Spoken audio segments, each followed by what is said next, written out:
Hey everyone, it's Tobes, and welcome to your second monitor. Today is the next video in my monthly bonus deck request queue. Thanks to Benjamin Lee 7286 for requesting this commander. If you have a commander you'd like to see me build around, check out my Patreon at patreon.com/secondmonitormagic. As you see, today our commander is Thromok the Insatiable. Thromok comes to us from the second Planechase product, Planechase 2012. This was 4 60-card decks, each built around a theme, along with 10 plane cards, similar to global enchantments, which could be triggered by rolling the planar die. Planechase is a super fun variant of Magic, Commander included, and they last produced Planechase cards for the Doctor Who set and for the March of the Machine precons, so it shouldn't be too hard to find Planechase cards for sale if you want to try it out. I've linked the format's information in this video's description. Unfortunately, Thromok doesn't have any real lore associated with it, as Planechase 2012 didn't give us the same kind of character write-ups that today's Legends receive. That's why my Maelstrom Wanderer video, also linked in this video's description, doesn't include any lore, since it came from the same set as Thromok. But if we consider Maelstrom Wanderer and the other mythic legends from Planechase 2012, as well as the fact that Thromok brings back the Devour mechanic, I think it's safe to assume Thromok is from Alara, specifically Jund. And although Wizards has rightly distanced themselves from Thromok's artist, the card itself is still cool. I'm excited to show you what I put together for Thromok, but before we get started, let's go over our deck building template. I like to build my decks around my commander. I want to show off why it's such a great card and why I thought it deserved a deck of its own. So I take about 30 cards and put them toward doing whatever my commander asks of me. This is our game plan. It's what we do at the table and how we try to win. 30 more cards go towards supporting that game plan in the form of card advantage, acceleration, and interaction pieces. I usually run 1 or 2 Wraths, sometimes more if it would play into the game plan, sometimes, like today, none at all, and I almost always keep to a floor of 38 lands. That way I can always hit my land drops and cast my spells and, play commander. So let's talk about our commander. Thromok the Insatiable is a 0/0 legend for 3 a red and a green with Devour X, where X is the number of creatures devoured this way. What this means is normally Devour in is you can sacrifice any number of creatures as this creature enters, and it comes in with +1/+1 counters for each creature. But because Thromok has Devour X, and X is the number of creatures, it essentially means how many creatures did you sacrifice? Square that number. So if we sacrifice 1 creature, Thromok will come in with a single counter. If we sacrifice 2, it'll come in with 4 counters. If we sacrifice 3, it comes with 9 counters, and so forth. So that's exponential counters. Most decks have to pay for such a thing, but Thromok gives it to us for free. Note that this Devour ability happens as Thromok enters the battlefield, not while the card's still on the stack, which is great because it means we don't sack the creatures as part of casting Thromok, and therefore we can't get blown out if an opponent counters our commander. Thromok only feasts if it can make it to the buffet. And it's a very hungry caterpillar, so our deck is built around laying out a banquet for it. We are a tokens deck, with our main goal being to litter our playmat with an army of token creatures. Most of our token-making spells give us extra value beyond the tokens themselves, especially in our support categories of card draw, ramp, and removal, and the majority of them are permanents that can either stick around to provide more value on their own, or simply keep pumping out tokens. And while red-green tokens is a pretty fun approach to deck building, for us, it's also a means to an end. Phase 2 of our plan comes when we can drop our commander. I like to wait on playing Thromok until we have plenty of creatures to feed to it, since part of the fun is seeing how big our fireworm can be. Remember, it only needs to eat 5 creatures to hit the battlefield as a 25/25 creature, which is enough for a single unblocked attack to kill with commander damage. If it eats 7 creatures, it's a 49/49, which is enough to kill with regular damage. Obviously, this is us putting all our eggs in one basket, but eggs are high in protein and great for our coat. We wouldn't be playing a Thromok deck if we didn't want to push the limit of how many dice we can reasonably stack on our commander card. And the rest is simple. We have evasion sources to help Thromok get past any blockers, pump effects that turn Thromok or our other creatures into ever bigger threats, cards that reward us for having high power creatures and dealing dangerous amounts of damage, and a lovely selection of burn effects that can translate all the numbers we're juggling into the only number that truly matters: 0 life remaining for an opponent. Honestly, this deck is a blast. We put out tokens like we're baking trays of cookies, all lined up uniformly and looking delicious. The more we fit on the pan, the more succulent a snack we've concocted for our commander. As we turn up the heat, firing more and more comestible creatures until our board doubles as charcuterie, it's then time for the main course, and Thromok bellies up to the table to devour each delectable delight before staggering out of its chair with a roar of satiety.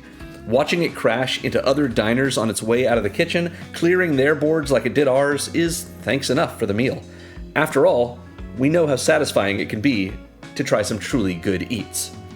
You'll enjoy this deck if you like the idea of transforming a wide board of creatures into a single, towering, and maybe even unstoppable threat, or if you love the experience of being served a plate of fine cuisine and want to give your friends a chance to be served too. So, as usual, this Moxfield list we're going over today is linked in the video's description. At the bottom of it, you will see a considering section filled with cards that I considered putting in the deck, but ultimately which didn't make the cut for me. However, if you have a bigger budget or a smaller one, if you like what I've done here and you want to go harder into it, or if you're interested by this strategy but you want to take it in a slightly different direction, or maybe even a dramatically different one, that considering section is a great place for inspiration when you build your own Thromok the Insatiable deck. So we're going to get started with our biggest section, which is our tokens. We've got lots and lots of cards here that do something other than make tokens, but that's really what this section's about, so here we go. We're going to start with Dragon Master Outcast, a single red for a 1/1 human shaman that says at the beginning of your upkeep, if you control 6 or more lands, make a 5/5 red dragon creature token with flying. It's not quite a Shivan dragon, because it doesn't have fire breathing, but we get it for free during each of our upkeeps as long as we have 6 or more lands, and we're a green deck, so we don't even have to wait until turn 6 to have 6 or more lands. The Outcast itself is easy to kill, obviously, it's just a 1/1 for 1, but also it's just a 1/1 for 1, so we get this out early on, and we can start pumping out dragons as soon as we have enough lands. In addition, if we don't mind losing the source of our dragons, when Thromok comes in, we can have Thromok eat, the several dragons we've made, as well as the Dragon Master Outcast itself, and Thromok gets even bigger for that. Great. Next we have Pest Infestation. XX and a green for a sorcery that says destroy up to X target artifacts or enchantments, and make twice X 1/1 black and green pest creature tokens with when this token dies, gain 1 life.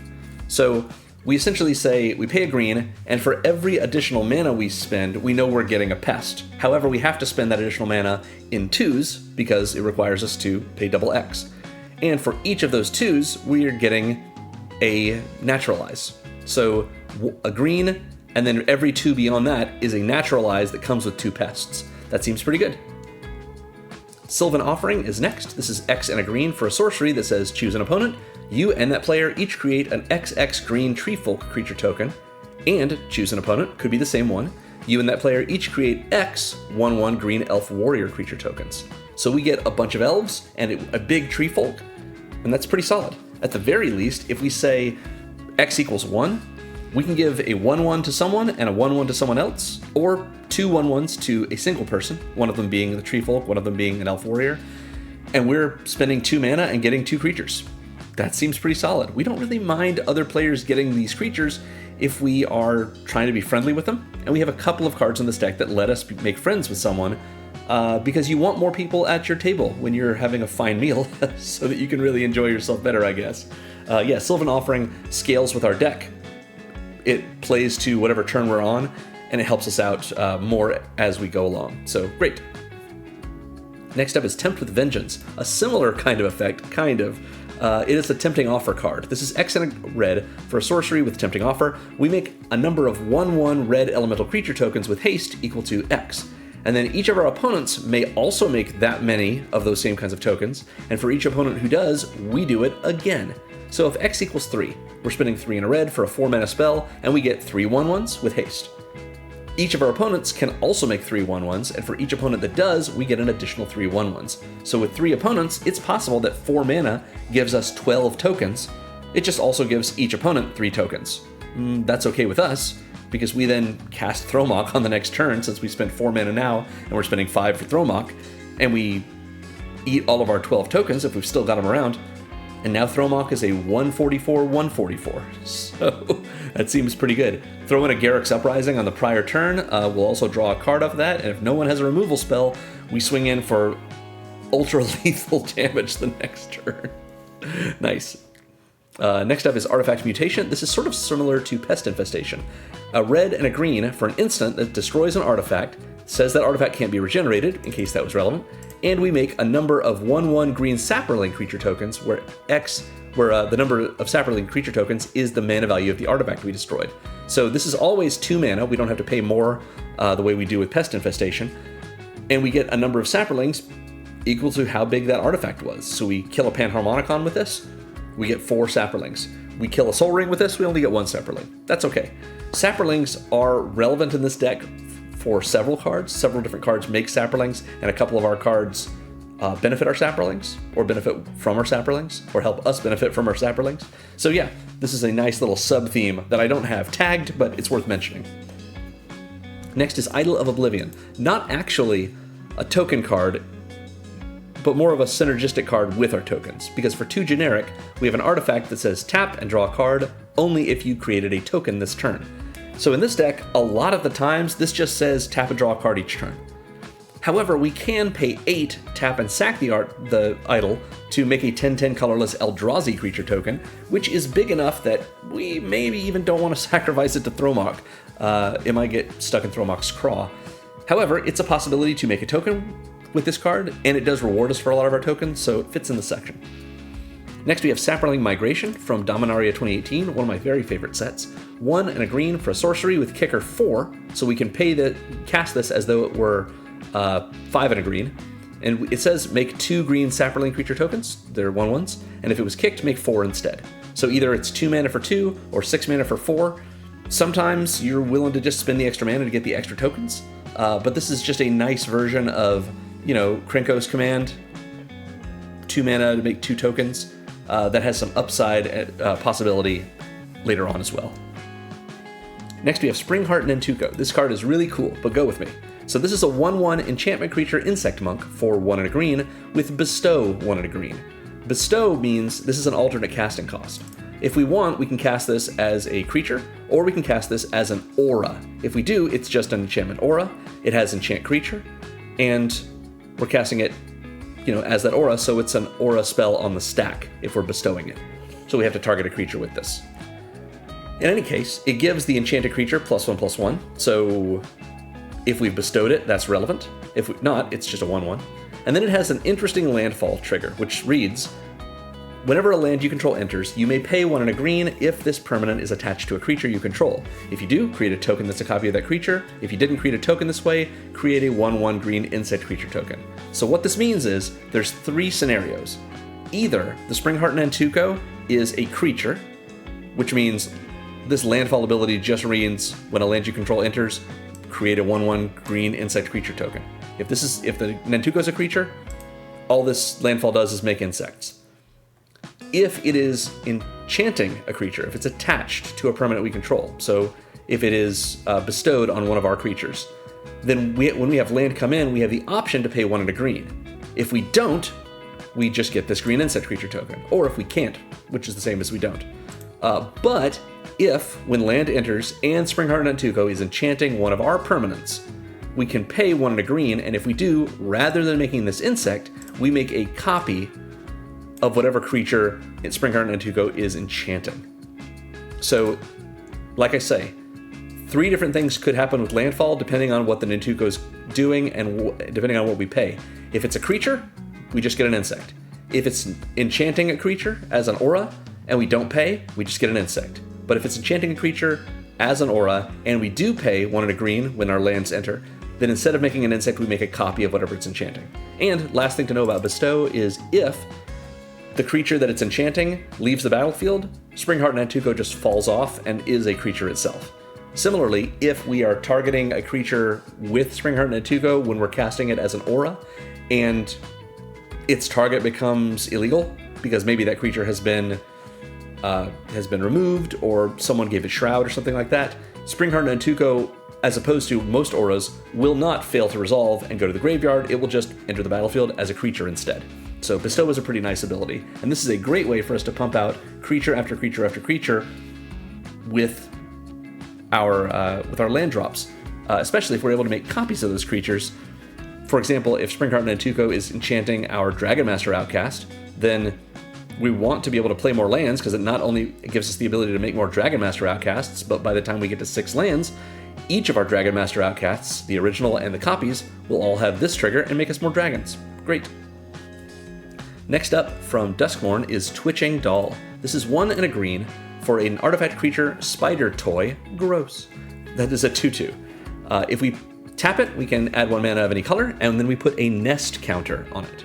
Nest counters are not a counter with an inherent mechanical meaning, it's just used by this card as a tracker.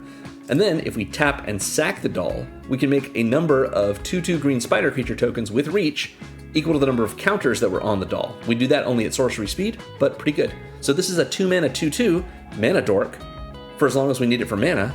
And then eventually, if we want, we can tap and sack it and make a whole bunch of spiders based on as many times as we've tapped it for mana. And then we can sacrifice those spiders to Thromok, have it devour those spiders as it enters, and we've turned our mana dork into an enormous commander. Pretty cool. Next up is Audience with Trostani. 2 and a green for a sorcery that says create a 0/1 green plant creature token, then draw cards equal to the number of differently named creature tokens you control.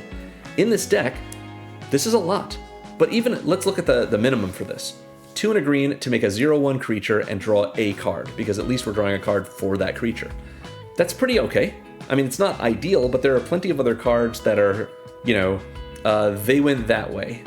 Or they went this way, I think is what the name of it is, from this very same set, Murders at Karlov Manor. It's 2 and a green to search your library for a land, put it in the battlefield tapped, and make a clue. So, or Return from the Wilds, from Wilds of Eldraine, which lets you pay 2 and a green to make a food, make a 1/1 human, or Rampant Growth, basically. And you get to do 2 of those things. So this essentially is kind of along those lines. Makes you a token, which is this creature, and it draws you at least 1 card. But in this deck, we have so many different kinds of tokens. We do have a lot of Saprolings, but if we're casting Audience with Trostani and the only tokens we have are Saprolings, it's still 2 and a green to draw us 2 cards and make us a plant, which is already better than Divination for 3 mana draw 2. This is 3 mana draw 2 and make a creature. So yeah, this can be quite a big draw spell for us depending on when we cast it. Next up, we have Fungal Rebirth. 2 and a green for an instant that returns target permanent card from our graveyard to our hand, and if a creature died this turn, we make 2 1/1 green Saproling creature tokens. So this is pretty cool because it's not just a regrow a permanent card, it's do it at instant speed. So we can wait until after creature dies on an opponent's turn, and then do this on that opponent's turn and make ourselves 2 Saprolings. Maybe we can do this during combat, and suddenly those Saprolings are good blockers, Or at the very worst, we cast this on the same turn as Thromok. Probably some creatures have died because they've been devoured by Thromok, and we have replaced them with 2 Saprolings in play to join, at Thromok's side as its vassals. But also, we get one of the permanents that we sacrificed, maybe, back to our hand from Fungal Rebirth. Cool. Next, we have Glimpse the Impossible. This is 2 and a red for a sorcery that has us exile the top 3 cards of our library, and it lets us play those cards this turn. And then, at the beginning of the next end step, if any of those cards remain exiled, we put them in our graveyard, and we make a number of 0/1 colorless Eldrazi spawn equal to the number of cards that we put into our graveyard. And those, of course, have sacrificed this creature to add a generic mana. So Glimpse, which has incredible Justine Jones art, really truly amazing card. I'm always excited to play this. It basically says, draw 3 cards, and if by the end of your turn you don't use them, put them in your graveyard, and you get a Eldrazi spawn for each one. Eldrazi spawn, which aren't just tokens, they're tokens that we can sacrifice without even having to tap to produce mana, even though the mana is colorless. So Glimpse the Impossible could be essentially just 2 and a red, make 3 tokens. But it does give us access to cards as well, so there's so much working here for us that we can definitely get at least some value out of this for, at the very least, Thromok. Next up is Hordling Outburst. Kind of a downgrade from Glimpse the Impossible, but these creatures have power at least. This is 2 and a double red for a sorcery that makes 3 1/1 goblins. Sure, sounds good. 3 mana for 3 1/1s is a great rate. That's hop to it. This is a little bit more mana restrictive, but we're in red, so sure. Next is Scepter of Celebration from the New Capenna Commander product. This card is very, very cool if you can make it happen, and it's not hard to do so, especially in this deck with an enormous commander. So this is 2 and a green for an equipment that equips for 3 and gives the equipped creature +2/+2 and +2/+0 and trample. So that's 6 mana to give trample and a little bit of a power boost. I mean, it's a trumpet blast, that's fine, but it's just a little pricey. Luckily though, you can play this earlier than you're equipping it, and then equip it obviously on a later turn, especially on the turn after you've cast Thromok. And then, whenever the equipped creature deals combat damage to a player, make that many 1/1 green and white citizen creature tokens. So if Thromok is 25/25 because it devoured 5 creatures, we put the scepter on it, it attacks, it is a 27/25 trampler, and let's say it tramples over 15 damage. Well, then we make 15 citizens, which means even if Thromok gets removed, when we recast it, we're going to be able to eat a whole bunch of those citizens, and Thromok is back online, baby.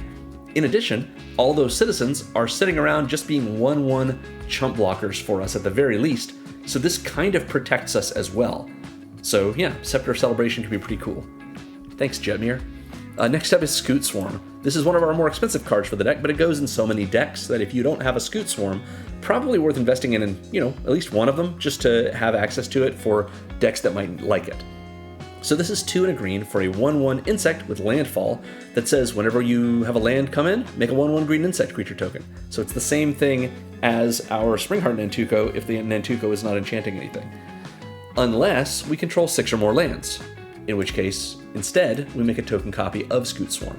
So let's say we have 5 lands in play, we cast Scoot Swarm, we play our 6th land. Landfall will trigger and it will make a second Scoot Swarm, since at that point we have 6 or more lands. Then we go to our next turn and we play another land. The Scoot Swarm triggers and it makes a copy of itself, as does the copy it made last turn. Now we have 4 Scoots. We get another land into play, maybe with a Farseek. Now we have 8 Scoots, and then 16, and 32, and it keeps going up and up and up. So a little bit more exponential, or exponentiation in this deck. Pretty fun, but also, each Scoot is just as dangerous as the other Scoots. So if we make 16 Scoots, we just eat 8 of them with Thromok as Thromok enters. Now we're down to 8 Scoots, which are still pretty scary, and Thromok is a 64/64. So if Thromok gets removed, we're probably going to be able to have another 8 Scoots to feed to it next time it comes in pretty quickly, unless someone board wipes us. So yeah, Scoots are pretty great. Next up is Underseller Myconid. This is from the Baldur's Gate set. It's 2 and a green for a 1/2 fungus that says when it enters or dies, we make a 1/1 green sapperling, and it taps for 1 mana of any color. So a little more expensive mana dork, but it comes with a friend and it leaves a friend behind. So that's pretty good for us. Next, we have a similar one to... Oh, got a little excited there. Similar one to our Sylvan Offering is Wind Swift Slice. This is 2 and a green for an instant that says target creature you control deals damage equal to its power to target creature you don't control. So a solid bite spell, especially with our huge commander. And create a number of 1/1 green elf warrior creature tokens equal to the amount of excess damage dealt this way. So this is actually a little bit more like a Foundations card, Goblin Negotiation. Even though Goblin Negotiation is more of a burn spell, this is more of a bite spell, but still pretty good. Instant speed interaction that leaves behind a bunch of elves. That seems solid to me. Next is Arasta of the Endless Web. I love Arasta. Originally from Theros Beyond Death, this is 2 and double green for a 3/5 legendary enchantment creature spider with reach that says whenever an opponent casts an instant or sorcery, make a 1/2 green spider creature token with reach. So Arasta can pump out quite a few spiders over the course of the game. Just think about how many players are casting mana rocks, or ramp spells, or just a quick study, Any kind of little draw spell or a kill spell even. Someone targets Arasta with a go for the throat. It's going to kill Arasta, but not before it makes a 1/2 spider creature token. So yeah, pretty good. Next we have Arlen Cord. Interestingly, we have 4 different planeswalkers in this deck, which was exciting for me. I really like being able to see planeswalkers, and normally you don't see more than like 1 or 2 in decks, especially my decks. But yeah, and in addition, Arlen was reprinted in Innistrad Remastered, so we get to see this tough old lady.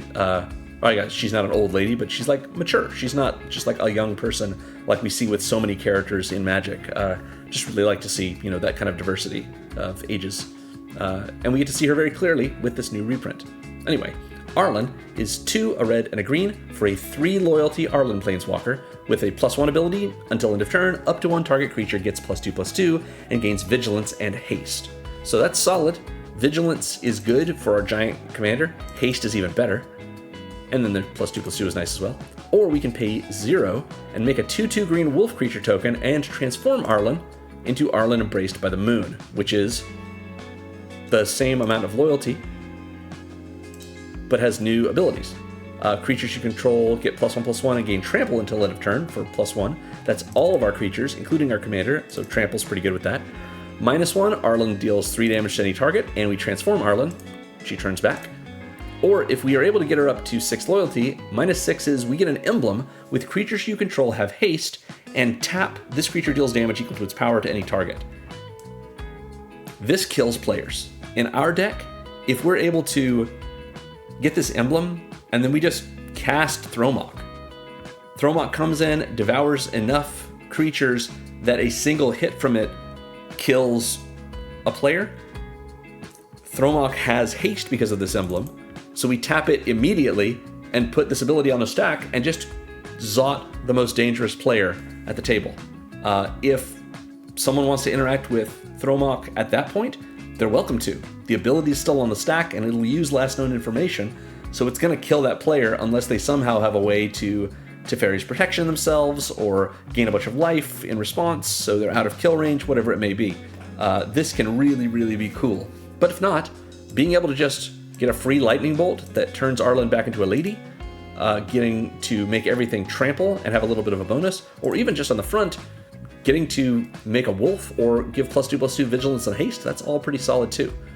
Really like Arlen. Surprised, I don't know that I've ever put her in a deck before, but I really do enjoy her.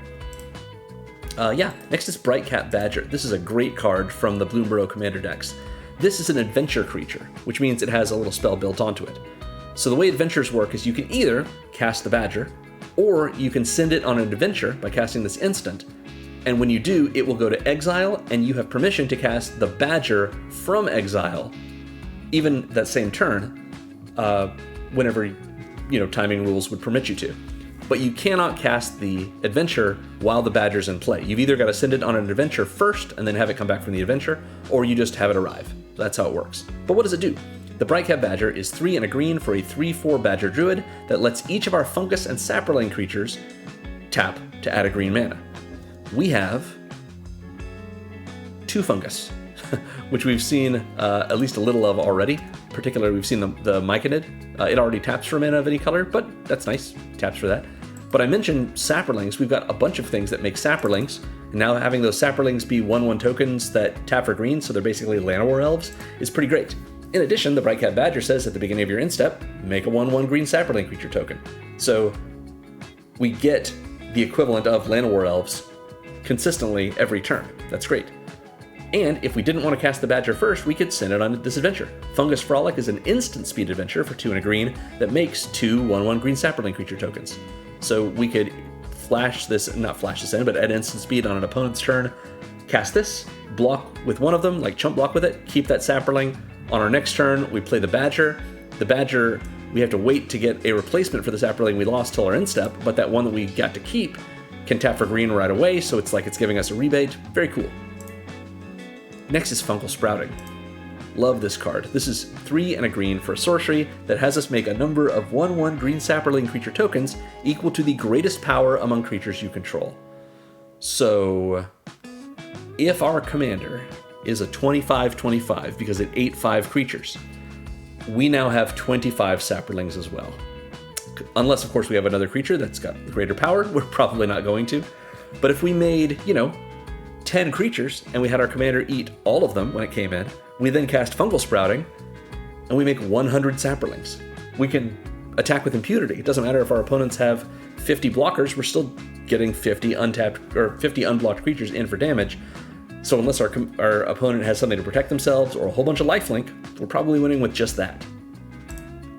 Next is Minsk and Boo Timeless Heroes, a great card from Commander Legends Baldur's Gate that is pretty dangerous. It's a good card. Also, this is Minsk. This is Boo. This is a miniature giant space hamster. Interesting. So, this is a 3 loyalty Minsk Planeswalker for 2 red and a green that says when it enters and at the beginning of our upkeep, we may create Boo, a legendary 1/1 red hamster creature token with trample and haste.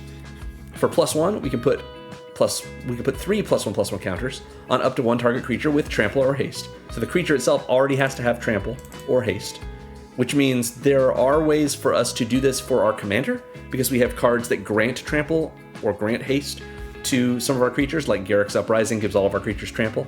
But the sort of idea here is you're supposed to put those counters on Boo, making Boo into a 4/4 trample haste. You could do that the turn that Minsk and Boo enters, because it enters and makes Boo.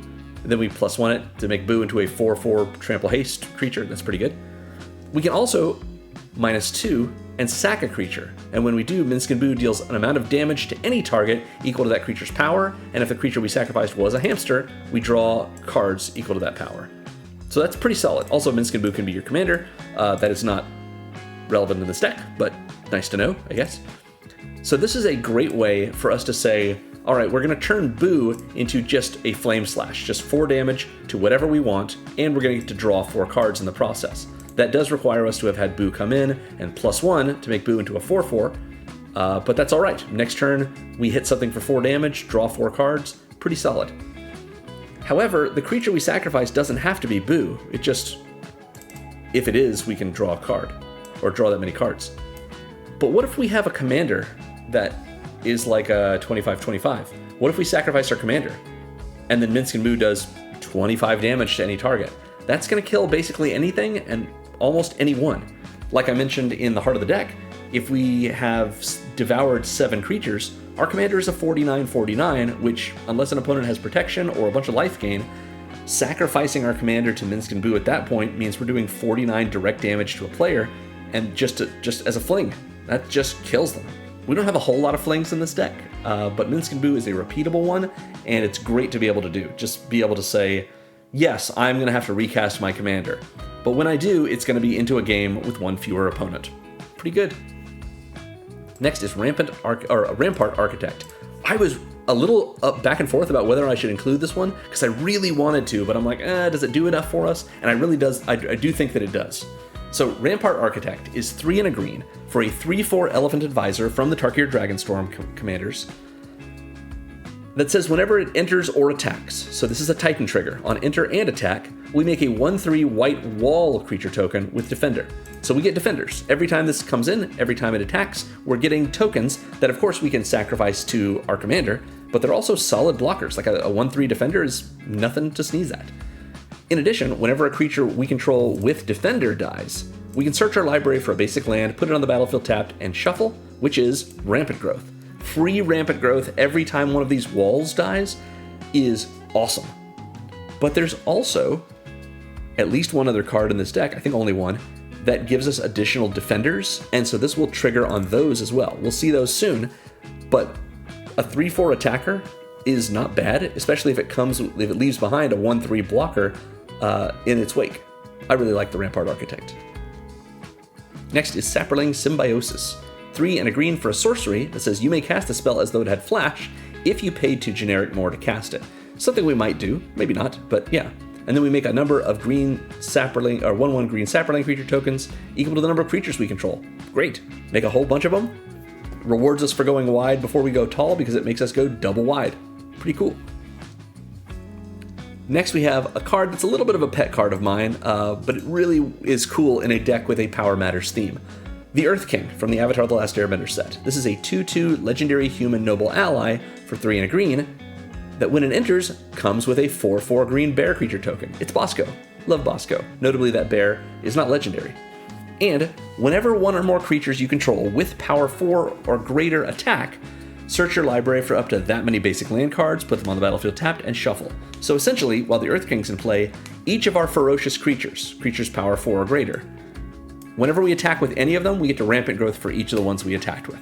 That's great. Really awesome, repeatable ramp. And in a deck that mostly has tokens that are small, this doesn't come up super often. But it obviously comes with a creature that can do that on its own, And it happens when we have some of our Anthem effects going on, when we've pumped up our creatures in other ways, or especially with our big commander, being able to attack with Thromok when Thromok is enormous, and Thromok's going to be enormous if it eats at least 2 creatures, because then it's a 4/4. We're getting a free land into play just by attacking with it. That is one that's going to produce 1 mana closer to us being able to pay for its commander tax if or when Thromok dies. Thanks, the Earth King. Also, it's notable, cards like this, like the Earth King, great card. If we stop needing it, we just sacrifice it. We just feed it to Thromok when we have plenty of land and Thromok is coming in. This is 1 more card, or if we want to eat Bosco too, 2 more creatures that we're eating that we're able to use to make our commander bigger. Love it. Next is Xenagos the Reveler. This is the Planeswalker version of Xenagos. And it's another Planeswalker, of course. It's a 3 loyalty Xenagos Planeswalker for 2, a red and a green, that says +1, add an amount of mana in any combination of red and or green equal to the number of creatures you control. So it really, again, rewards us for being able to go wide before we go tall. So if we have 8 or 9 creatures, we're going to make 8 or 9 mana in a mix of red and green, and that can usually just cast our commander, no matter what the commander's commander tax is. Xenagos can really help us out with this. If we don't have enough creatures, though, we can 0 Xenagos and make a 2/2 red and green Satyr creature token with haste. A hasty bear for no cost of loyalty. That's pretty good. And if we want to ultimate Xenagos, we can -6 it to exile the top 7 cards of our library and put any number of creature and or land cards from among them onto the battlefield. Doesn't even say tapped.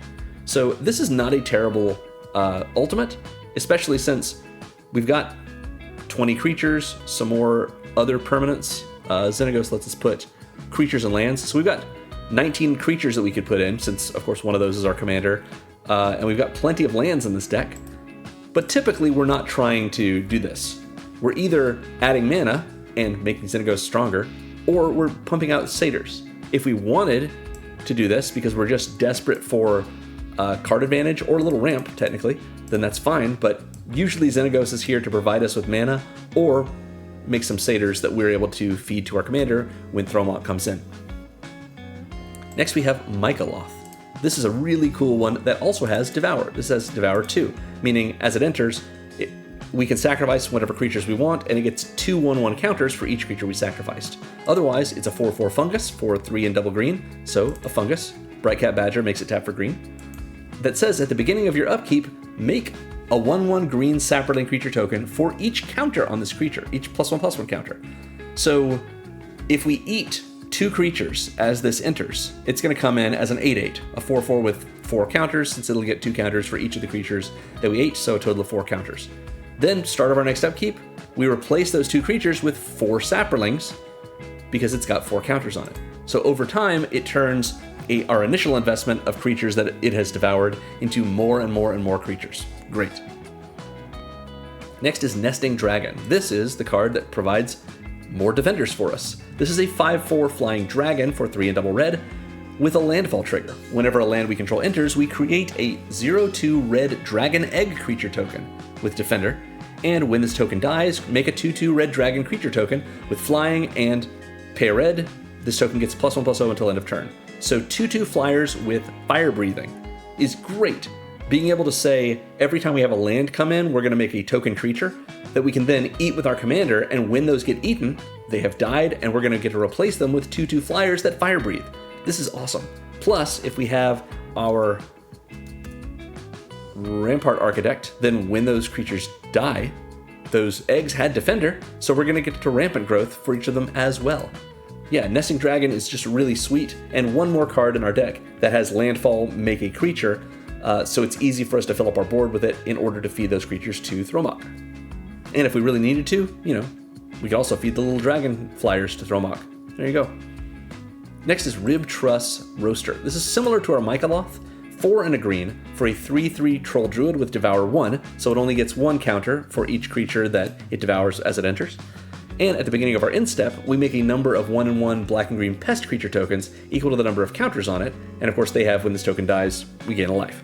So while the Rib Truss Roaster does require us to spend the same amount of mana, even though it's a little easier to cast, 4 and a green versus 3 and double green, it only has Devour 1 versus Devour 2, but we don't have to wait until our upkeep to get our 1/1 creatures. We get them right away at our instep from the Rib Truss Roaster, and they are pests.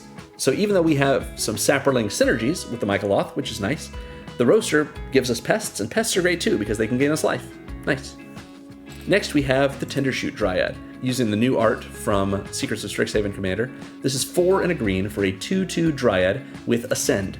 Ascend means if you control an Ascend permanent, at any time you also control a total of 10 permanents, that includes tokens and lands and the Ascend permanent itself, you get the City's Blessing for the rest of the game. So you have to have 10 or more permanents and a permanent with Ascend at the same time. But as long as you meet those two conditions, you don't have to keep 10 or more permanents in play, and you don't have to retain the Ascend permanent. You will get the City's Blessing for the rest of the game, just a status you have that cards care about, like Tendershoot Dryad. It says at the beginning of each upkeep, make a 1/1 green Sapperling creature token, and Sapperlings you control get +2/+2 as long as you have the City's Blessing, which again, if you have it for the rest of the game. So as long as the Dryad's in play, it's giving you this Anthem effect for all your Sapperlings. But I know you're thinking, well, 1 Sapperling every turn is not that great. But notice it doesn't say on your upkeep. It says at the beginning of each upkeep. So every player has an upkeep, and when they do, we get a Sapperling. So this is going to make, if we have 3 opponents, 4 Sapperlings per turn cycle, which is very easy for us to get to the City's Blessing if we need to, which means we're making a 3/3 creature every turn, even the turns that aren't ours. So the Tendershoot Dryad is very, very good, but think about this. We also have Springheart Nantuko in this deck. If we enchant the Dryad with Springheart Nantuko, we bestow it on there, and then we have our landfall trigger and we pay the 1 and a green, we get an additional Tendershoot Dryad because we're making a copy of it. That Dryad is also going to make Sapperlings every upkeep and have the Ascend ability and give all of our Sapperlings +2/+2. So if we have the original Tendershoot and an additional one, all our Sapperlings are getting +2/+2 twice. So we're getting an extra 5/5 creature during every upkeep. Just kidding, we're getting an extra 5/5 creature during every upkeep per Tendershoot Dryad we have. So if we've got 2 of them, we're getting a free extra 10 power and toughness every upkeep that every player gets. And we don't care about having to sacrifice those to Thromok, because we'll just make more. Awesome. Finally, originally from Planechase 2012 itself is Dragonlair Spider. I think this is originally from there, am I right? Yeah, it looks like it. Planechase, seems good. This is 2 double red and double green for a 5/6 reach spider that says whenever an opponent casts a spell, make a 1/1 green insect. Any spell.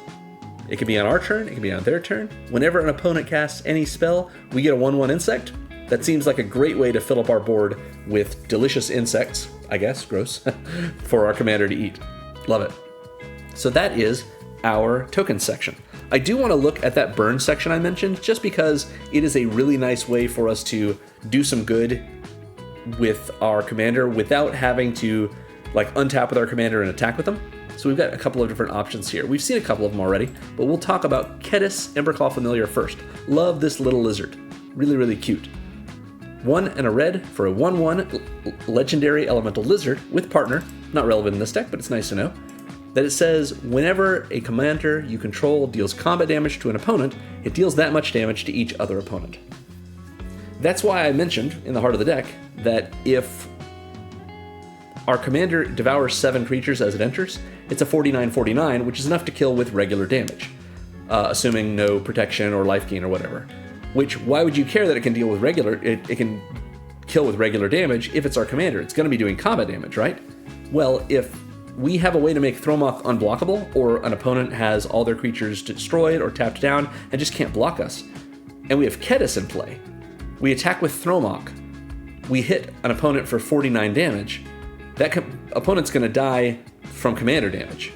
But Ketis is also going to trigger, and it's going to do 49 damage to each other opponent. Now that's not commander damage, because it's not combat damage being dealt by our commander, it's non-combat damage being dealt by Ketis. But it's still 49 damage to the face for each opponent. With Ketis in play, and a big enough Thromok, and an unblocked attack, a single hit is enough to end the game. It just kills everyone in play other than us. So Ketis is a lovely little 2-drop 1/1 that can really make things surprising for our opponents, especially since without our commander in play and before our commander does combat damage to an opponent, Kedis is just sitting there being a 2-mana 1/1. Doesn't do anything else. So our opponents can easily forget that we have it in play, and this could end up winning us the game. Next we have Kazul's Fury from Zendikar Rising. This is 2 and a red for an instant with an additional cost of sacrificing a creature, and Kazul's Fury deals damage equal to the sacrificed creature's power to any target. This is just Fling for 1 extra mana, which is fine. Fling is pretty good. We're not running actual Fling in this deck, we're running Kazul's Fury instead, because Kazul's Fury is a modal double-faced card. We can play it as Kazul's Cliffs if we want, and it's a tap land that makes red. So we don't really need the extra land, but being able to use a card that does what we want in our deck anyway, or can be land for us if we need it to, is a pretty nice little bit of flexibility. So there we go.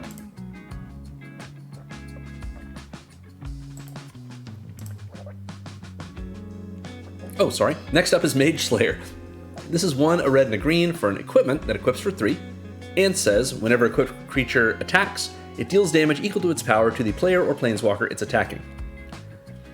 So again, it's another 3-mana equipment that equips for 3, but what it does is kill an opponent.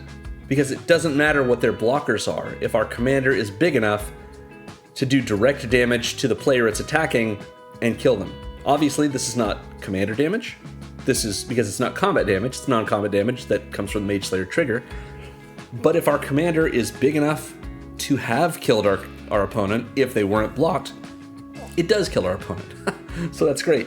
It's especially nice if Thromok has Trample, because maybe our opponent survives, but they're not going to survive essentially double damage, since it's almost like double strike, except that one of those strikes happens before blockers and directly to the defending player.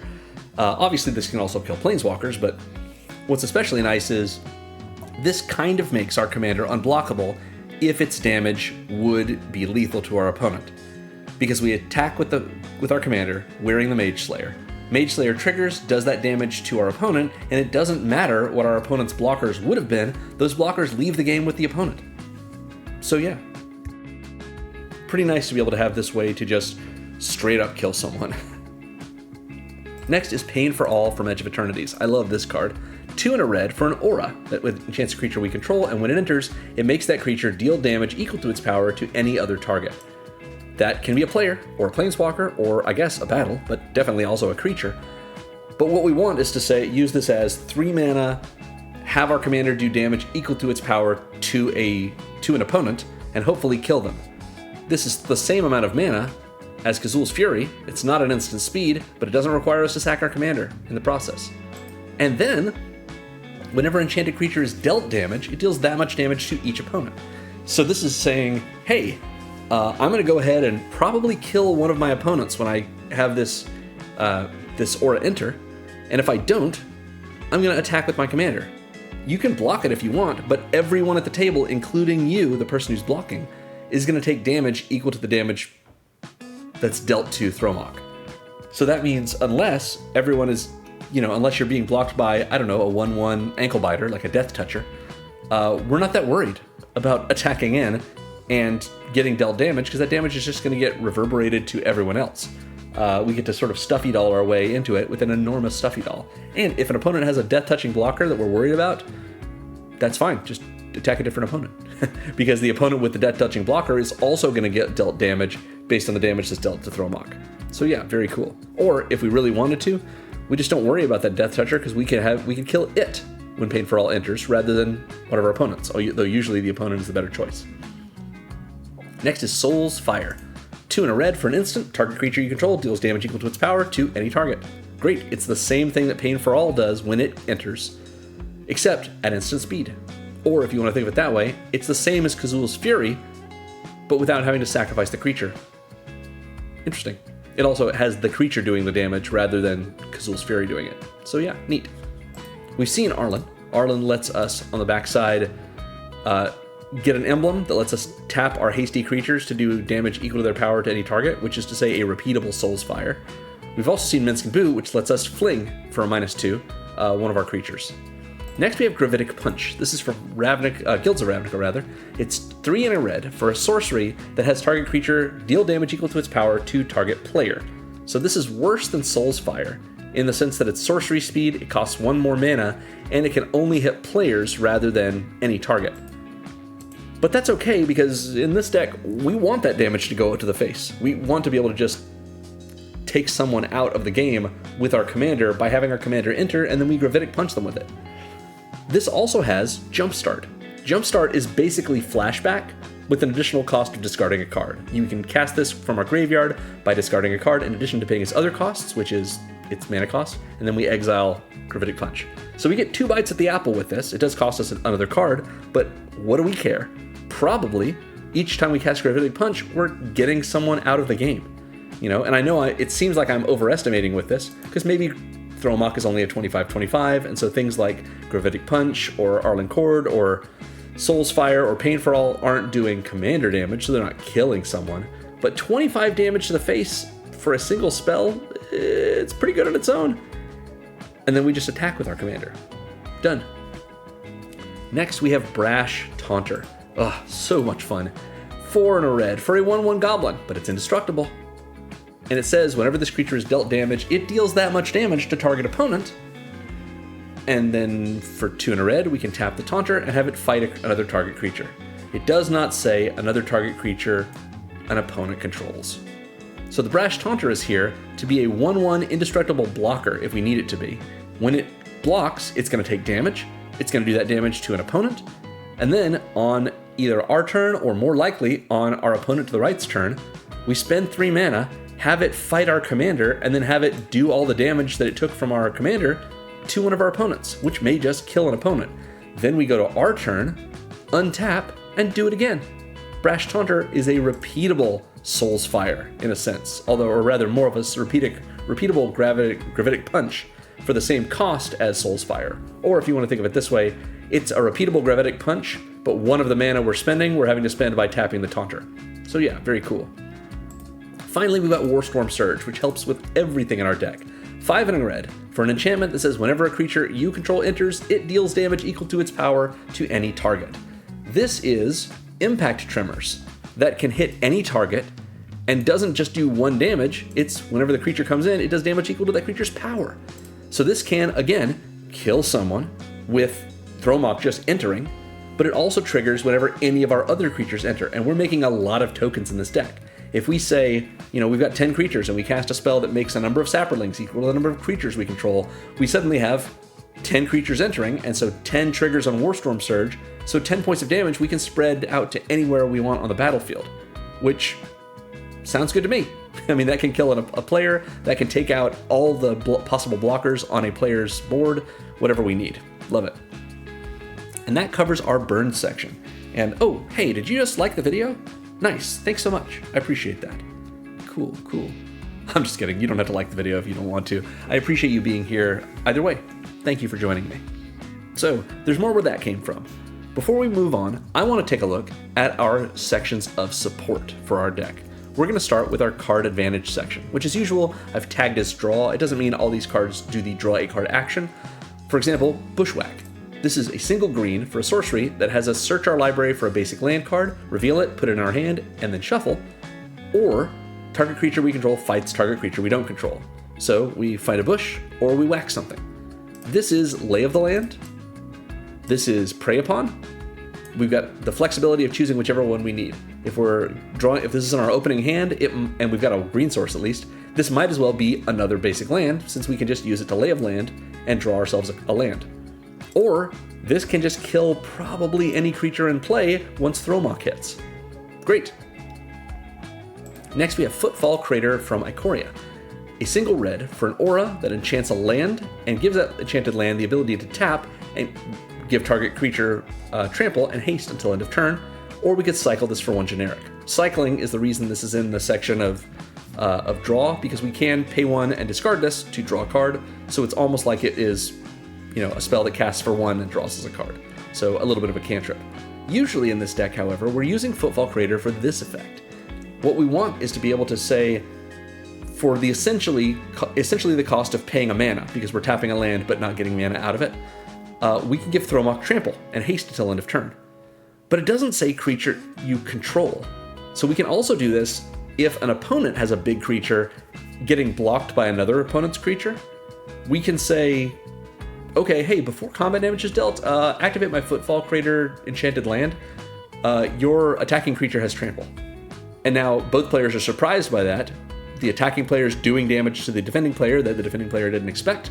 And it's helping us out because that defending player is one of our opponents. So great. We can also use this politically if we want to and do the same thing I just said, but make the offer and say, hey, if you attack this opponent, I'll give your creature trample. You just have to leave me alone for a turn cycle or two because I've given you this evasive ability. And they may not agree to that, but that's fine. Even if they don't agree to it, we can still do it for them after they attack, if they attack, of course, because we want them to have that trample damage go over to our other opponent. Neat. Footfall Crater can help us out, and it can help us out, using our opponent's creatures as well. Next, we have Impolite Entrance from Lorwyn Eclipsed. A single red for a sorcery that gives a creature trample and haste until end of turn, and draws ourselves a card. So this is very much like Footfall Crater, but it doesn't stick around, and that's okay. Just a card that we get to cantrip with and give trample and haste. If we happen to have one extra red mana left over after casting Thromok, this can turn a big scary creature into a big scary creature that's attacking immediately and with trample. Plus, Impolite Entrance replaces itself. Great. Next we have Skull Clamp. Little expensive of the prices of the cards we have in our deck, but this is a single generic mana for an equipment that gives equipped creature +1/-1 and equip 1. And I know you're thinking, but doesn't that mean it kills anything with toughness of 1?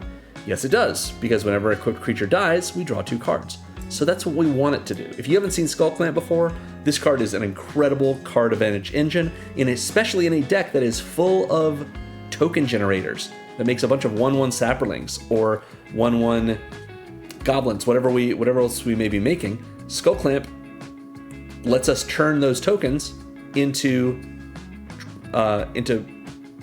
cards in our hand. Essentially, once this is in play, it almost reads pay a mana and sacrifice a creature with toughness 1 to draw 2 cards.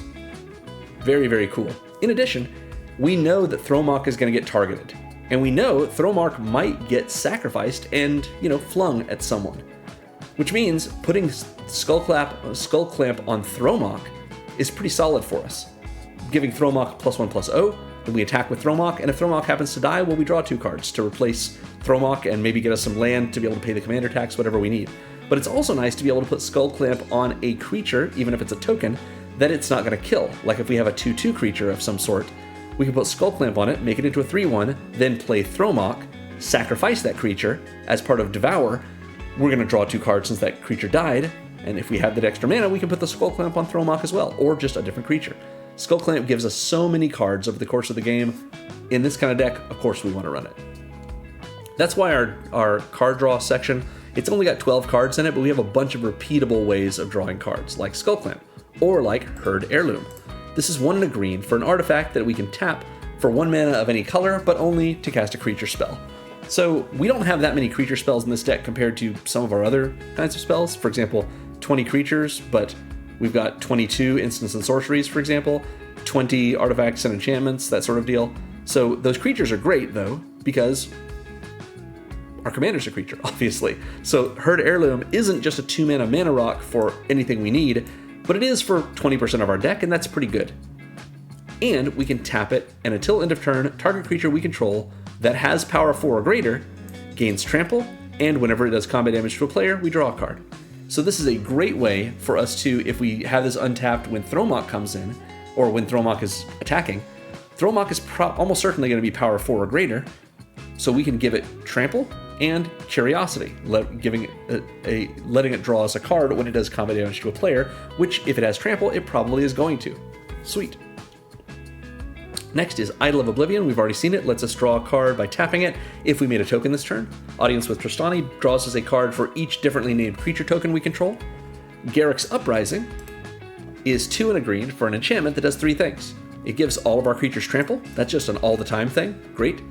Lets us put counters on any one of our creatures using Minsk and Boo. Lets us attack with our commander with trample.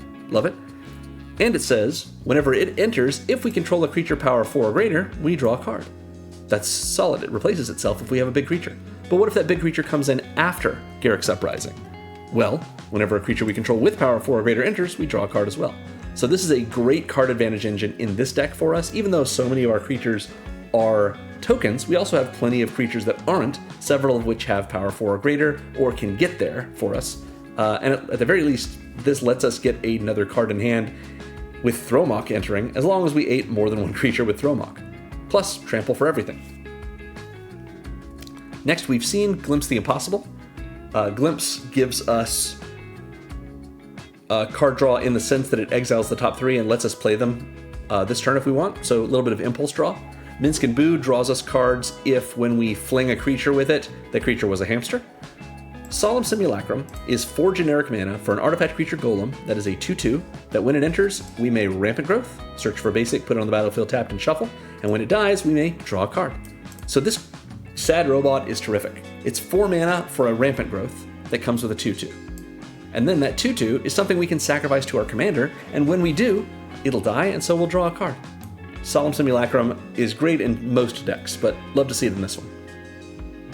And last, we got Xenagos the Reveler, which can, if we ultimate it, have us exile the top cards of our library, top 7 that is, and we can put creatures and lands from among them onto the battlefield if we wish. Sure, probably not what we're doing with it, but it's a good possibility. So as you can see, we have a few slightly weaker card advantage effects in this, a few that are not bad, and then a few that are great, repeatable ways for us to keep getting cards. Minsk and Boo especially. Nice. That covers our card advantage section. It's time for Acceleration, which as usual I've just tagged as ramp. So of course we're starting with our Soul Ring. A single generic mana gives us an artifact that has tap, make 2 colorless. Yeah, obviously we're putting Soul Ring in our deck. We have a commander that costs more than 0 mana. So this is, it's just one of the best fast mana sources you can run. It's ubiquitous in Commander for the reason that it ought to be. It's so very powerful. Love Soul Ring. But I also love the Studious First Year. This is a great one from Secrets of Strixhaven. This is a single green mana for a 1/1 bear wizard. Look how cute this little friend is. That enters Prepared. A prepared creature has a spell built into it that we can cast, and when we do, it unprepares that creature. So it just sort of comes with a bonus spell that we can cast once, and that spell is Rampant Growth. Just 1 and a green, sorcery, search for a basic, put it on the battlefield tapped and shuffle. So the Studious First Year kind of is a Farhaven Elf. It's a 3 mana spell that gives us a 1/1 and lets us put a basic into play tapped. But we can break it up over the course of 2 turns. Play the First Year, turn 1, play Rampant Growth, turn 2. We're going into turn 3 and making our 4th land drop, or our 4th land in play. And we've got a 1/1 that just gets to hang around being sacrifice fodder for our commander. Great. Arcane Signet is next. This is a 2 generic mana artifact that taps for 1 mana of any color in your commander's color identity. So in this deck, red or green. Great. It's a 2 mana untapped rock in our colors. Of course we're going to run this. Farseek is next. This is the sort of Rampant Growth spell in our deck that's not actually Rampant Growth, even though technically Rampant Growth is the one that's Rampant Growth. It's just stable to the Studious First Year. Farseek is 1 and a green for a sorcery that lets us search our library for a plains, island, swamp, or mountain card, then put it on the battlefield tapped and shuffle. So we don't have any plains, swamps, or islands, but we do have some mountains in this deck. So Farseek can find us one of our basic mountains, but notably, it does not say basic mountain. It says just a plains, island, swamp, or mountain.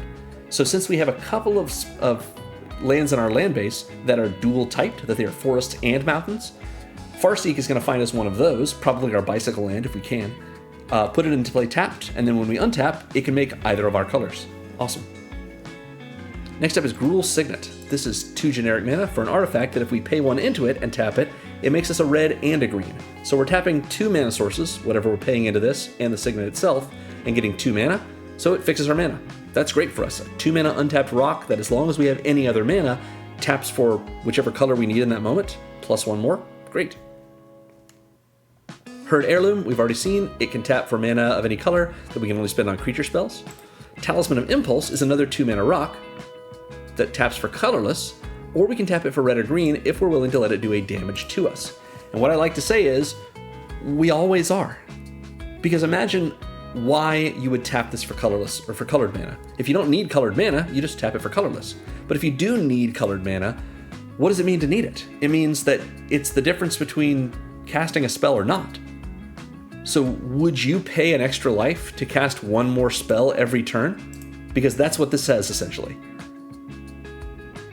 I would over and over. If you do that 5 times over the course of the game, that means you've lost 5 life and cast 5 spells you otherwise wouldn't have been able to cast. So you're 5 spells closer to winning the game because the more spells you cast, the more likely you are to win. So Talisman of Impulse, and all of the talismans that work this way, are great inclusions. They're essentially like an additional Arcane Signet that plays a little bit differently than the Arcane Signet, of course, but still a nice addition to this deck. And of course, if you don't need colored mana, it always makes the colorless for you.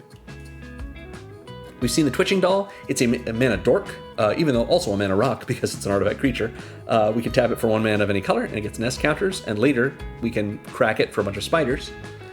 Now we have our 4th Planeswalker. It's Domri, Anarch of Bolas from War of the Spark. 1, a red and a green for a 3 loyalty Domri Planeswalker that gives all of our creatures +1/+0. This is really cool because if we have our Tendershoot Dryad in play, and we're making a bunch of Saprolings, with it or with any of our spells, then those Saprolings are coming in, as long as we have the City's Blessing, they're coming in with that +2/+2 from the Tendershoot Dryad, so they're coming in as 3/3 creatures. With Domri in play, they'll be coming in as 4/3 creatures, since this is the same kind of Anthem effect, which means they're entering with 4 power, so they're triggering Garruk's Uprising and drawing us a card each time. We can tap our Herd Heirloom to give them Trample and Curiosity since they have power 4 or greater, that kind of thing. This is not necessarily something we're counting on, but it's a nice little benefit for us, especially in a deck with power matters. Domri giving an extra power to all of our creatures just as a consistent static effect, it's very good. Not Orb, that's just there on Domri. We also have the option to pay 1 or add 1 to Domri and add a red or green to our mana pool, and creature spells we cast this turn can't be countered, which is awesome for all of our creatures, but especially Thromok. Thromok is a 5 mana commander, so that's expensive. We don't want to have to recast that several different times, even though we might have to. That's why we have so much acceleration in this deck. So Domri gives us a little acceleration, but also protects Thromok and any of our other creature spells from being countered. Even though, like I mentioned earlier on, we can't be blown out by a counterspell, since Thromok does not require us, per Devour, to sacrifice the creatures when we cast it. So it's not like we're, casting Thromok, sacrificing our 10 tokens, and then getting Thromok countered and we lose the 10 tokens. Instead, Thromok has to resolve in order for us to even devour those tokens.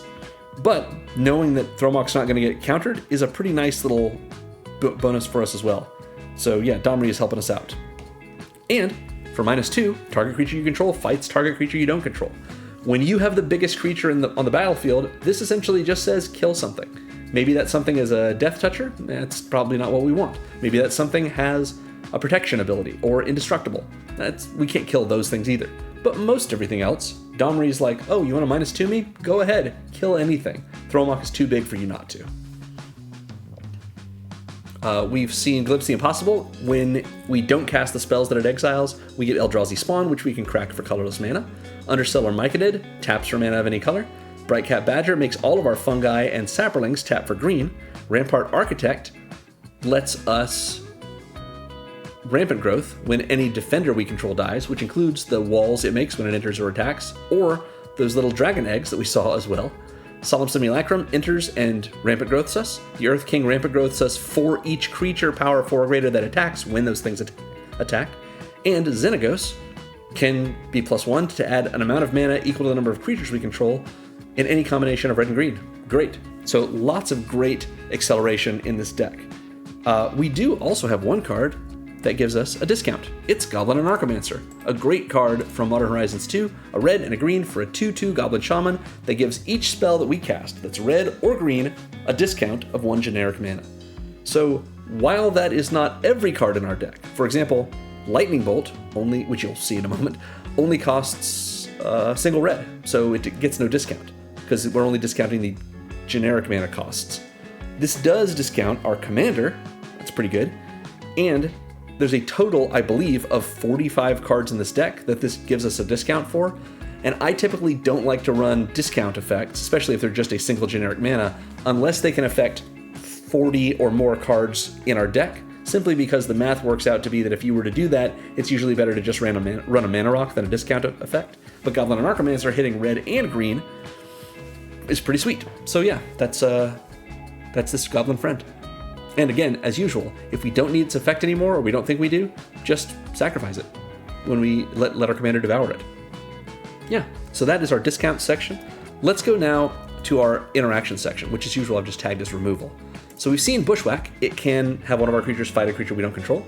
Haven't seen Lightning Bolt, but I just mentioned it. Single red for an instant, 3 damage to any target. It goes in every red deck. Put this in your red decks. It's so good. It was great in alpha. It remains great today. I know it's commander and things can get big. 3 damage at instant speed is enough to kill most things. It's enough to kill quite a few things, more things than you expect, especially if there's going to be a lot of combat, which there will be in this deck, so you might be finishing a creature off, or finishing a player off. Sometimes you get someone down to 3 or less, and Lightning Bolt is all it takes. Great. We've seen Pest Infestation. It can destroy artifacts and enchantments. Artifact Mutation destroys an artifact. Collective Resistance can also destroy an artifact or enchantment. It's 1 and a green for an instant with Escalate for a green, meaning we can choose to either destroy an artifact, destroy an enchantment, or give a creature hexproof and indestructible until end of turn. And we get to choose 1 or more of those, but for each we choose beyond the first, we have to pay an extra green to escalate it. So this could cost 1 and triple green if we want to do all 3 of these. But if we're doing that, we're spending 4 mana to blow up an artifact, blow up an enchantment, and make one of our creatures hexproof and indestructible until end of turn, which can be great to protect Thromok, especially. Nice. Next up, we have Stump Stomp. 1 and a red or a green, so a hybrid Gruul mana, for a sorcery that says target creature you control deals damage equal to its power to target creature or planeswalker you don't control. So it's Rabid Bite at sorcery speed, but we can cast it with red mana rather than the green, and that's good. Or it's a modal double-face card, so we can play it as Burn Willow Clearing, a land that enters tapped and taps for red or green. So it's either a tap land that gives us our colors, or it's a solid bite effect for us for just 2 mana. Yeah, whatever we need. Great. Next, we've seen Domri. Domri lets us have our creatures fight creatures we don't control. Kazul's Fury can hit any target with the damage it does when we fling a creature. Mage Slayer can do damage. This is a burn effect more so than a removal effect, in that it hits players, but it can also hit planeswalkers, so it is removal for planeswalkers. Pain for All can hit any target with the damage that it does when it enters. Soul's Fire can also go for any target. Windswift Slice is us doing another bite effect, having one of our creatures deal damage equal to its power to a creature we don't control. Arlen gives us that same thing I was talking about before, with having creatures tap to do damage equal to their power to any target, but also can just Lightning Bolt any target on the backside for -1. It's pretty good. Minsc and Boo can hit any target when it flings a creature. Brash Taunter can hit any target when it takes damage, and it does damage that same amount of damage to... when it takes damage, it does that damage to a target opponent, but it can fight another target creature. So even though that's 1 point of damage, if it's not getting some kind of power boost, that's okay, because we can put things like Pain for All on it, or we could pump it up with one of our pump effects. That's a possibility too. And of course, Warstorm Surge can hit any target whenever we have a creature enter and have that creature do damage equal to its power to any target. Great. That is our interaction section, and that's the end of our support sections because there's no wraths in this deck. I just felt like the likelihood of us eating a bunch of our creatures with our commander is enough of a wrath. It's not really going after our opponent's creatures, but we have so many ways to ignore or trample over our opponent's creatures anyway. Yeah, if you want to put some wraths in this deck, Izuri's Predation would be fine. Blasphemous Act would be sweet because it will probably kill everything in play other than Thromok. I just felt like this was fine not to run any wraths. We want to go hard and heavy, so that's what we're doing. But we do have some supplemental categories to our deck. One is our Power Matters cards. Just to group them together, these are all the cards that care about us having things with a big power, and we've seen all of them. Herd Heirloom cares about ferocious creatures, which is to say creatures power 4 or greater. So does Garruk's Uprising, so does the Earth King, and I think think that's all of the ones that care about that. Yeah, Kazul's Fury does damage based on a creature's power, as does Soul's Fire, as does Mage Slayer, Pain for All does, Windswift Slice does, Minskaboo does, of course, Gravitic Punch does, Fungal Sprouting gives us a bunch of Saprolings based on the greatest power among creatures we control, and Scepter of Celebration technically isn't a Power Matters card, it's a Damage Matters card, but the more power we have, the more of these citizen tokens we're going to get when we do damage to a player, so close enough. Oh, and also we have Warstorm Surge, which cares about power and does damage based on that power when those creatures enter as well. Sure, that's our Power Matters section. Let's take a look at our Evasion now. These are all ways for us to get past our opponent's defenses. And we've seen all but three of these. Footfall Crater gives Trample. Impolite Entrance can also give Trample. Herd Heirloom can give Trample to a ferocious creature. Garruk's Uprising gives Trample to everything. Scepter of Celebration also gives Trample, and so does Arlen on the back. Yeah. What we haven't seen is Rancor. Rancor is a single green for an aura that enchants a creature and gives that creature +2/+0 and trample, and it says when this aura is put into a graveyard from the battlefield, return it to its owner's hand. So Rancor is pay 1 extra green, give Thromok +2/+0 and trample, and if Thromok gets killed or flung, then this is adding to the amount of damage that Thromok is doing when it's flung, and we get to put Rancor back in our hand, as well as Thromok back in the command zone, so we get to keep doing this over and over and over. Rancor seems like it only does so much, but it is an incredibly strong, well-known card, beloved for its Kev Walker art, for its wonderful flavor text, and it's just as strong as it seems. Like, if you're looking at this card and you're like, it's not really doing much for me, please play with Rancor, because you will change your mind. Next up, we have Overprotect from Bloomborough. I love this card because it has some of the funniest flavor text. It's 1 and a green for an instant, with target creature you control gets +3/+3 and gains Trample, Hexproof, and Indestructible until end of turn. So do we want to protect our commander? We can. Do we want to make our commander evasive? We can. Do we want to make our commander huger? We can. Because Blor's defenses are impervious by Blor the Impervious. It's just this little frog wearing all kinds of stuff. I just love this card. It's really cute. And then finally, we have Whisper Silk Cloak. This is a really cool one. I thought about putting a couple of different versions of this effect in the deck, but this is the only one I settled on. It's just kind of neat. Whisper Silk Cloak, for 3 generic, we get an artifact equipment that equips for 2 and gives the equipped creature Unblockable and Shroud. Having our commander be unable to be blocked is amazing. Shroud, if you're not familiar, it's like Hexproof, but it works on us as well. We can't target whatever equipped creature this is either. No one can target this creature with a spell or with an ability. So if we have our commander with the Whisper Silk Cloak on, we cannot protect it by casting Overprotect. We cannot give it Curiosity by targeting it with Herd Heirloom's second ability. We can't, target it with Impolite Entrance and give it Haste. All it can be is unblockable. It can't be targeted with anything else. However, it does get Trample from Garruk's Uprising, because Garruk's Uprising gives all of our creatures Trample. And it can get Trample from Scepter of Celebration, as long as Scepter of Celebration was equipped first, because equipping an equipment targets. So if Whisper Silk Cloak is already on our commander, we cannot equip it with any more equipment, because we'd have to target it to do so. However, if we put the Scepter of Celebration on our commander first, and then put the Whisper Silk Cloak on it, then that's fine. So yeah. However, an unblockable 25/25 commander, like a lot of these other evasions of abilities are giving Trample. In fact, all of them are. And Trample is great for us, but unblockable is better. We don't have to make our commander as big in order to kill with it with commander damage, if that's what we're trying to do. However, this Shroud can work against us for some of the effects we have. Like a lot of the effects in our deck require us to target our commander. So what we might do with this is just equip it to a different creature for the meantime. Hit our commander with whatever we need to, and then put the Silk Cloak back on it. So yeah, Whisper Silk Cloak can be a lot of fun.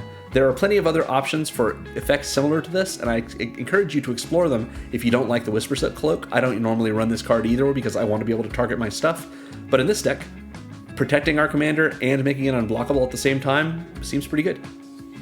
That covers our evasion section. Next we have protection. We want to talk about overprotect, which we will. It's right here. Overprotect gives hexproof and indestructible. Collective resistance can also give hexproof and indestructible. Whisper Silk Cloak gives its equipped creature unblockable and shroud, but we also have the Swifties. Swiftfoot Boots are 2 generic mana for an equipment that equips for 1 and give hexproof and haste to the equipped creature. So if these are in play when we get Thromok in and we've got an extra mana, we just throw these on Thromok. Thromok can attack right away and has hexproof. This is a lot more protection than it seems like, and the Swiftfoot Boots are terrific for that. Love it. That is our protection section. We do have some pump in this deck as well, ways to pump up our creatures or our commander. Rancor, +2/+0 to the equipped to the enchanted creature, plus trample. Overprotect, +3/+3. Domri gives all of our creatures +1/+0. Scepter of Celebration gives +2/+0 to the equipped creature. Tendershoot Dryad gives +2/+2 to all of our Saprolings, as long as we have the City's Blessing. Minsk and Boo can put 3/1/1 counters on one of our creatures, as long as that creature has trample or haste when it's given those counters. And Arlen can either, on the front, give a creature vigilance, haste, and +2/+2, or on the back, give all of our creatures +1/+1, as well as trample.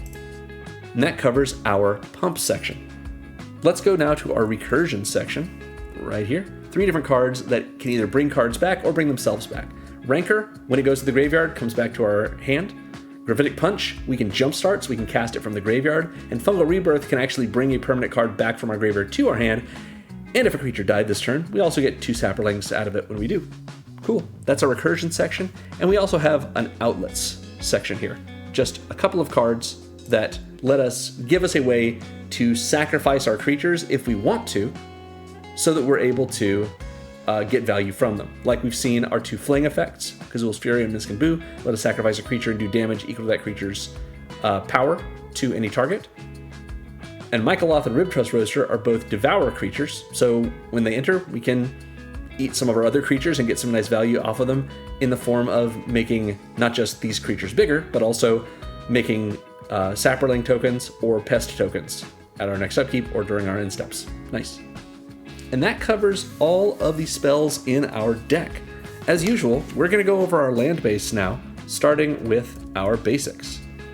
We are running 19 basics, 11 forests and 8 mountains. This balance right here could actually be a little bit broader apart based on the sort of the balance of cards in our deck. We are a little bit more proportionally green than red than this suggests. But in my decks, as I've often said, I like to err on the side of being a little closer with these numbers, just because I don't want to be in a position where early on my minority color just doesn't have enough, I don't have enough basics to be likely to be able to get those things out on curve. So I adjusted it a little bit fewer forests and a little bit more mountains than the proportions would normally suggest, but it works out great, at least in my testing. And of course, I'm using these Alara lands because I think that Thromok is from Alara. Next, we have Sheltered Thicket. This is a bicycle land. It's a mountain forest, meaning inherently it taps for red or green, and it has these 2 types, which is relevant for certain things, such as Farseek. You can Farseek for this mountain because it is a mountain card, just not a basic, meaning it will come in tapped from Farseek, which it does anyway, and then when it untaps, you can tap it for red or green since it's a mountain and forest, and so it inherently does that. Great. We can also cycle it for 2 generic mana, meaning while it's in our hand, we can pay 2 and discard it to draw a card, something we might do late game if we just have plenty of mana sources, we don't need one more, or early game if we're just desperate for an extra card draw, our hand's not working and we need something. This at least gives us that option, much like Footfall Crater does. So pretty nice for us. If you were to want to upgrade Sheltered Thicket, I would suggest Stomping Ground. It's the shock land in these colors. Hard to say no to a shock land, especially since it's got those basic types as well. Next is Rootbound Crag, a check land. This is a land that taps for red or green and enters tapped unless we control a mountain or a forest, and it has a nice dinosaur on it. So it's not just any mountain or forest. So even though we've got 19 basics in the deck, we also have Sheltered Thicket, which is a mountain forest. So if Sheltered Thicket is the only land we have in play, and we play Rootbound Crag is going to come in untapped. So that's great. I like to run the check lands in my decks if I have at least 18 lands that qualify for making them come in untapped. And in this deck, we have 21. All of these basics, our Bicycle land and our Tango land that we'll see soon. But if you were to want to upgrade this, you could upgrade it to Rockfall Vale, which is the slow land in these colors. Now, it may be the case that you are seeing this video after Reality Fracture has dropped, because recently, in Secrets of Strixhaven, at time of recording at least recently, we had the enemy-colored slow lands come back into standard, so their prices have dropped, since they were released originally Innistrad, Midnight Hunt, and Crimson Vow. I am anticipating that in Reality Fracture, we're going to get the other half of the cycle with the allied color slow lands. So if that's the case, you could upgrade Rootbound Crag to that slow land, but I recommend you just cutting one of your basics and putting that slow land in as well, because you might as well run both if they're inexpensive or if you've got them. There you go.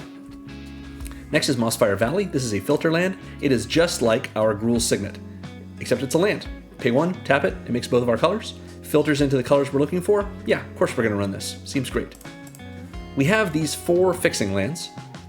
Obviously we're running Command Tower because it's got the same text as Arcane Signet on a land. So it makes red or green for us. It's an untapped duel. We would run this as if it was a tapped duel. Because we are. Here's Path of Ancestry. It is a land that comes in tapped, has the same text as Command Tower and Arcane Signet, and it says whenever we use its mana to cast a creature spell that shares a creature type with our commander, we scry one. So Thromok is the only creature of its type in this deck, which means this is just a tapped dual land in our deck.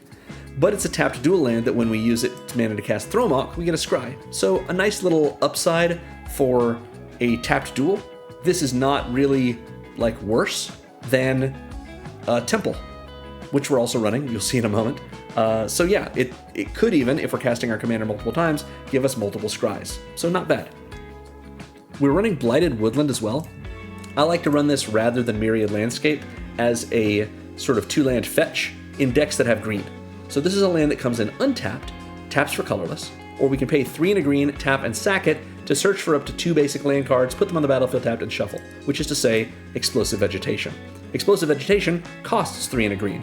So this is us paying 3 and a green and losing a land that was an untapped source of colorless mana to get 2 lands that make colored mana, which is great for us. It not only gets those lands into play, which helps us with our check land situation, but also fixes our mana, and it turns the 1 land drop we made with Blighted Woodland into 2 lands in play.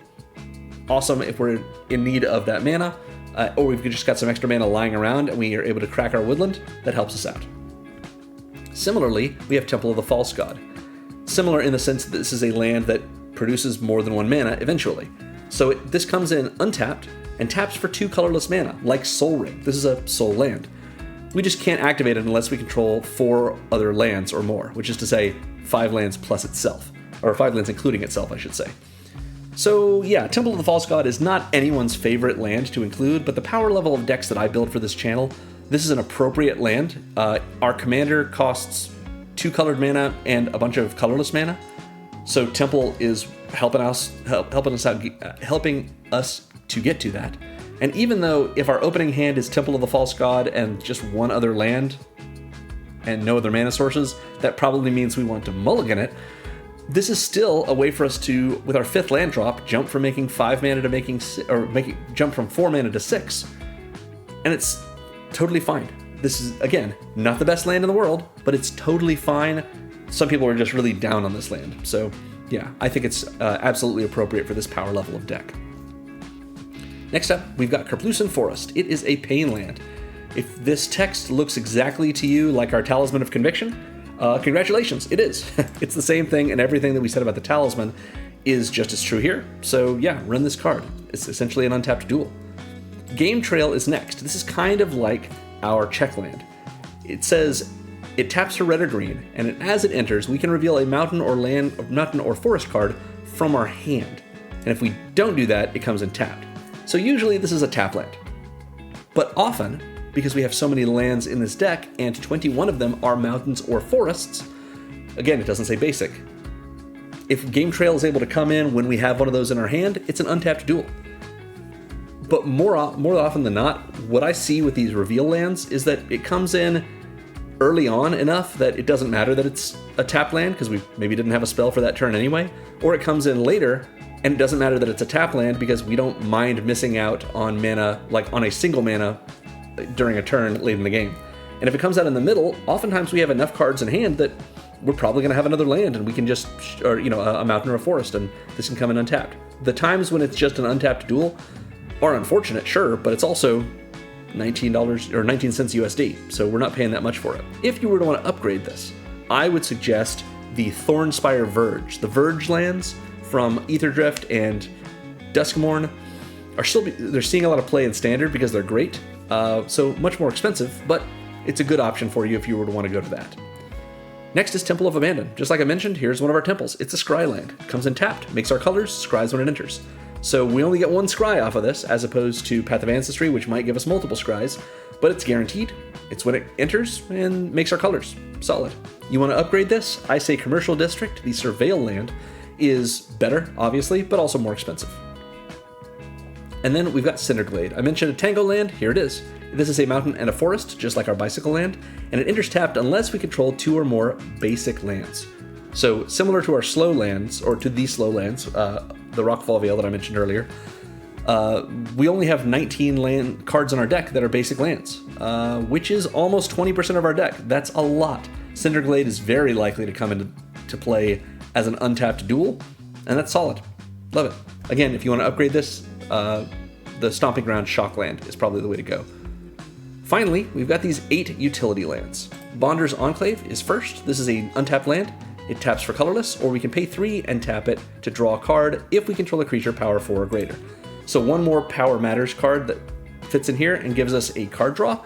If we want to dump 4 mana into it rather than casting our spells, sometimes we just don't have the cards to cast. So 4 mana, which is 3 plus tapping the Bonder's Enclave, so it's sort of like a potential for mana. To turn that into a card and get ourselves rolling again, pretty good. Demolition Field is next.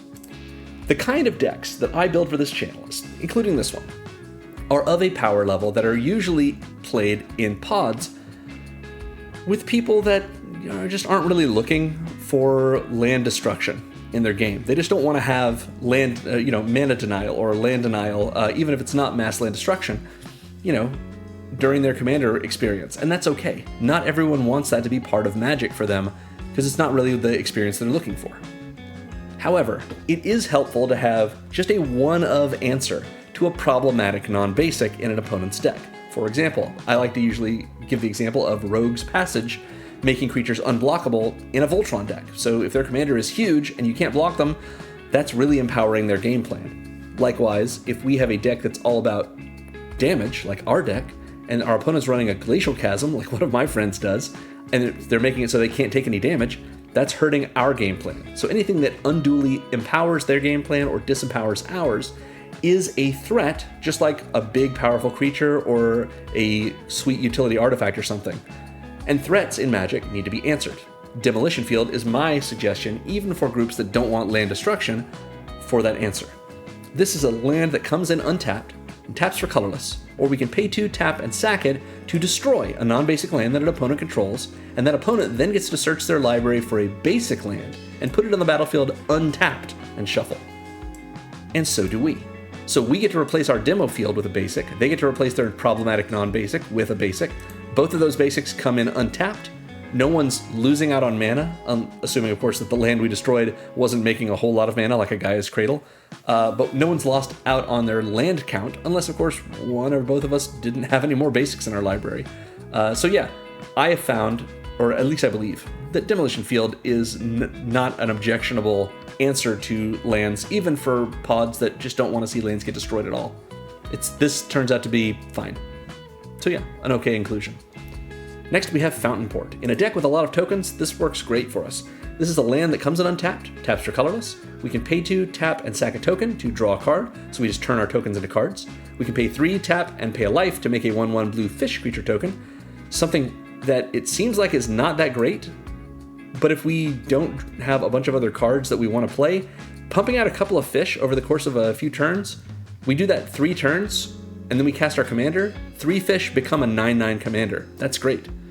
And if we've just got mana sitting around, which not usually something in this deck that happens, but if we do, we can bank it by paying 4 and tapping the Fountain Port to make a treasure token. Lots of fun here. Next is Kessig Wolfrun. This is a land that comes in untapped, taps for colorless, or we can pay X, red, and a green, and tap it to give a creature +X/+O and trample until end of turn. So notably, that means if X is 0, we're just paying a red and a green and tapping Kessig Wolfrun, and that creature's just getting trample. That's not nothing. 3 mana, so the 2 plus the tapping 3 lands, essentially, if you want to think of it that way, to give our commander trample is pretty solid, especially since we can do it repeatedly. And if we wanted to pump it as well, we just spend any amount of additional mana, and it gets that bonus to its power. Or we do this, like I mentioned with, I believe, Footfall Crater, for an opponent's creature.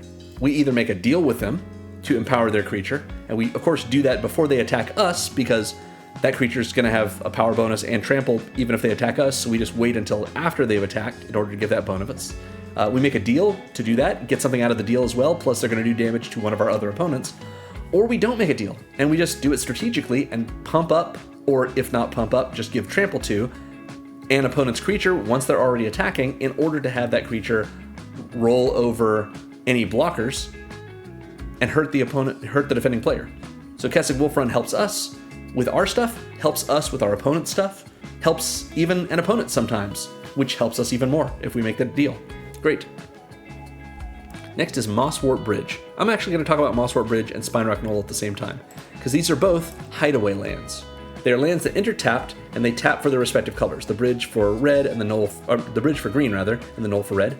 But they both have hideaway 4, which means when they enter, tapped, we will look at the top 4 cards of our library and exile one of them face down under this land. So we tuck a land under the bridge, and then the rest go on the bottom in a random order. And then later on, we can pay a color that matches the color that this land taps for, plus tap the land, and we're able to play the exiled card without paying its mana cost if we meet a condition.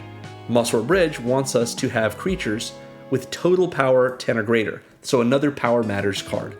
So as long as we have a lot of power, we can pay a single green and tap the bridge, so essentially paying 2 mana, to cast whatever spell we've got under here for just that amount. And we can do that as long as we meet this condition at instant speed, even if it's like a big creature or a sorcery. So that's pretty sweet for us with the bridge. In addition, once that's done, the bridge just sticks around and continues to tap for green. Great. Spinerock Knoll, similarly, lets us play that exiled card if an opponent was dealt 7 or more damage this turn. A little harder for us to do, but not hard, just not as obvious and easy as our Mosswort Bridge. So pretty neat. Also, you can kind of see that this is a dragon head, or I believe it's a dragon, in this art. Very cool Steve Prescott art. So yeah, Spinerock Knoll and Mosswort Bridge help us out a lot in this deck. I've mentioned Rogue's Passage a couple of times. We can use it much the way that we were talking about with our Kessig Wolfrun. This is a land, comes in untapped, taps for colorless, or we pay 4, tap it, and target creature can't be blocked this turn. We use this on our commander, any of our other creatures, an opponent's creature, either politically or strategically, whatever you want to do. Rogue's Passage can really help us out, and sometimes just wins the game. Sometimes an opponent's like, okay, I've tapped out, but I've got plenty of defenders, there's nothing they can do to me, I can block. Even if they have trample, I can survive it, and then we go, okay, activate Rogue's Passage, and they go, oh, I'm dead. Because our huge commander swings in and wins with commander damage, or just regular damage, or, both.